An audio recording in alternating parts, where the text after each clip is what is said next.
Hello viewers, आज हम समझेंगे सॉफ्ट पावर से क्या मतलब है। जैसे कि कोई देश है, ठीक है, ये कोई ए देश है, ये कोई बी देश है। अब इसके पास बहुत सारे हथियार हैं, बहुत सारे परमाणु बम हैं, बहुत सारी चीज़ें हैं जिससे कि ये दूसरे देश पर अटैक कर सकता है और अपने देश को बचा भी सकता है। तो ये देश क्या हो गया? ये देश पावरफुल हो गया। एक तो होती है ये वाली पावर, जैसे सेना की पावर, हथियारों की पावर, ठीक है, और बहुत सारे पैसों की पावर। तो ये जो सॉफ्ट पावर है ये इन सारी पावर से बिल्कुल अलग है। इसमें से कोई भी पावर सॉफ्ट पावर नहीं होती।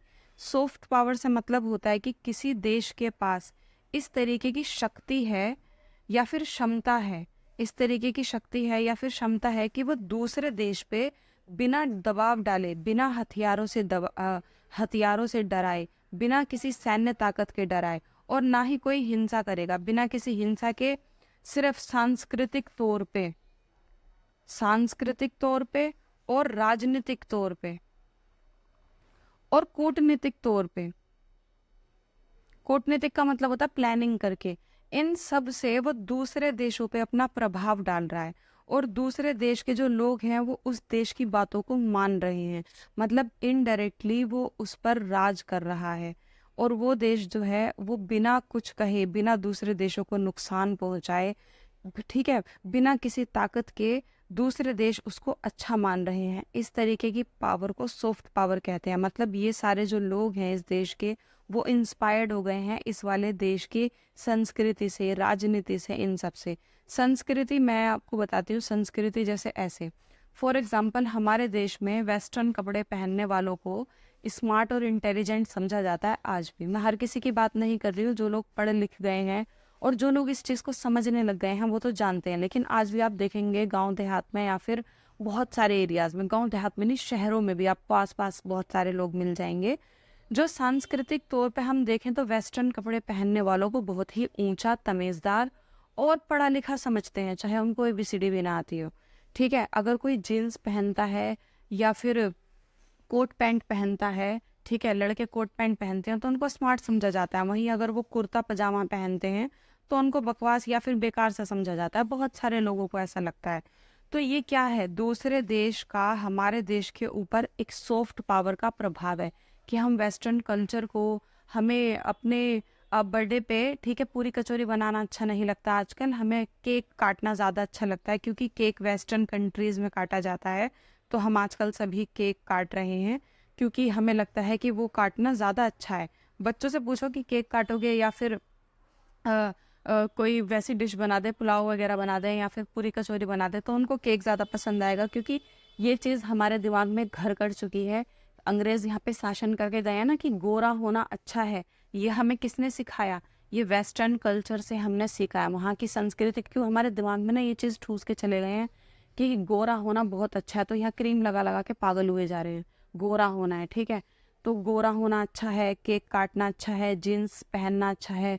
सूट सलवार वाली जो लड़की होगी वो बेवकूफ़ होगी, पढ़ी लिखी नहीं होगी, उसको आज के ज़माने की चीज़ें नहीं पता होंगी। ठीक है, जो जीन्स पहनने वाली लड़की होगी वो बहुत स्मार्ट होगी और वो आजकल के ज़माने की होगी। तो ये सब चीज़ें हमारे दिमाग में कहाँ से आ रही है? ये हम सांस्कृतिक तौर पे दूसरे देश के गुलाम बन चुके हैं। वो वैसे तो आज़ाद हो गए हैं हम अंग्रेज़ों से, वैसे तो अंग्रेज़ यहाँ से चले गए हैं, लेकिन उनकी जो संस्कृति है ना, वो हमारे दिमागों में और हमारे बच्चों के दिमागों में, हमारी आने वाली नस्लों के दिमागों में भी आ रही है। ठीक है, तो ये होता है सांस्कृतिक तरीके से किसी पे दबाव बनाए बिना वहाँ के लोग उसको अच्छा समझते हैं। हम अंग्रेज़ों से बहुत इंस्पायर्ड होते हैं, हम उनको बहुत इंटेलिजेंट समझते हैं क्योंकि ये हमने अपने दिमाग में छवि बना ली है। राजनीतिक तौर पे यानी कि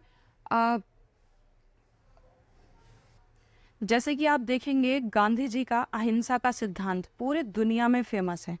अहिंसा का सिद्धांत, तो बाहर के बहुत सारे लोग, बहुत सारे नेता गांधी जी के अहिंसा के सिद्धांत पे चलते हैं।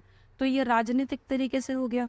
और कूटनीतिक तरीके से, कूटनीतिक, देखो कूटनीतिक तरीके से इस प्रकार से कि कोई भी राष्ट्र अपनी छवि को अच्छा बना सकता है, अपनी छवि को अच्छा बना के दिखा सकता है। सांस्कृतिक तौर पे, शिक्षा के आधार पे, हर तरीके से वो अपने आप को अच्छा बना सकता है जिससे दूसरे देश उससे सीखेंगे। जैसे कि हमारे यहाँ से बहुत सारे बच्चे पढ़ने के लिए USA जाते हैं यूरोप जाते हैं, क्यों जाते हैं? अफ्रीका तो नहीं जाते पढ़ने लिखने के लिए, वहीं क्यों जाते हैं? क्योंकि हमें लगता है कि इन देशों की पढ़ाई बहुत अच्छी है, तो इसलिए उन्होंने अपनी ये छवि बनाई हुई है, ठीक है, उनकी ये छवि बन चुकी है कि वहाँ की पढ़ाई अच्छी, तो ये कूटनीतिक तरीका हो गया। अब भारत का बताते हैं कि भारत की संस्कृति भी गई हुई है क्या? हाँ, जैसे कि योगा। योग तो सिर्फ भारत में किया जाता है पुराने टाइम से, और अभी योग की जो दीवानी है वो पूरी दुनिया है। तो यहाँ से गया हुआ है। जैसे भारत में बॉलीवुड, भारतीय खान पान, यहाँ का खान पान बड़ा फेमस है, तो बाहर के लोग खान पान भी अपनाते हैं। गांधी जी का अहिंसा का सिद्धांत। तो ये होता है सॉफ्ट पावर, जब हम अपने देश की छवि को बेहतर बनाते हैं और दूसरे देश उससे इंस्पायर्ड होते हैं, और बिना किसी ताकत के, बिना किसी सैन्य ताकत और बिना किसी दबाव के वो खुद से ही उन चीज़ों को फॉलो करते हैं, तो उसे हम कहते हैं सॉफ्ट पावर। आई होप आपको समझ में आ गया होगा। किसी और वर्ड का मीनिंग आप जानना चाहते हो तो प्लीज़ कमेंट बॉक्स में कमेंट करें, और प्लीज़ वीडियो को लाइक करें, चैनल को सब्सक्राइब करें। मिलते हैं नेक्स्ट वीडियो में। Bye bye.